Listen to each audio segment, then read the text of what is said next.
What if a pizza delivery turned into a real-life horror movie? This is the bizarre and tragic story of Brian Wells, a man who walked into a bank with a bomb locked around his neck. On August 28, 2003, in Erie, Pennsylvania, a 46-year-old pizza delivery man named Brian Wells entered a PNC bank. He handed the teller a note demanding $250,000 and revealed a strange metal collar locked around his neck, claiming it was a bomb that would detonate if he didn't comply. The teller, unable to access the full amount, gave him about $8,700. Wells then calmly walked out, got into his car, and drove away. But this wasn't a simple bank robbery. Police apprehended him in a nearby parking lot shortly after.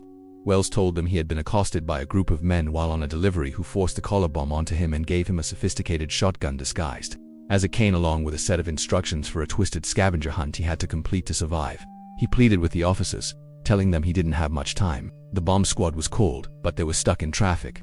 As the minutes ticked by, Wells grew more and more desperate. The police kept their distance, unsure if the device was real or a hoax. Then, just 3 minutes before the bomb squad arrived, the collar emitted a series of beeps, and a powerful explosion ended Brian Wells's life, all captured live on television. The shocking event left everyone with one major question. Was Brian Wells a victim, forced into this horrifying situation, or was he a willing participant in a robbery that went terribly wrong? The scavenger hunt notes found in his car were incredibly complex, leading investigators on a wild goose chase. The first note, found at the bank, told him where to find the next clue, and so on. It was like a deadly game designed by a mastermind. The investigation, dubbed Pizza Bomber by the FBI, was one of the most complex in its history. The homemade bomb was incredibly sophisticated, as was the cane gun. It pointed to a planner with a high level of intelligence and a twisted sense of creativity. For years, the case seemed to stall. Who could have orchestrated such a macabre plot? The first major break came from a man named Bill Rothstein. A month after the incident, he called 911 to report a body in a freezer at his house, located near the very road where Wells had started his final pizza delivery. The body belonged to James Roden, a man who was living with Rothstein's ex-girlfriend Marjorie Diehl Armstrong. Rothstein claimed he helped Marjorie hide the body after she shot Roden during a dispute over money. He also hinted that Marjorie was involved in the bank robbery, but he died of cancer before he could be formally charged. This is where the story gets even stranger.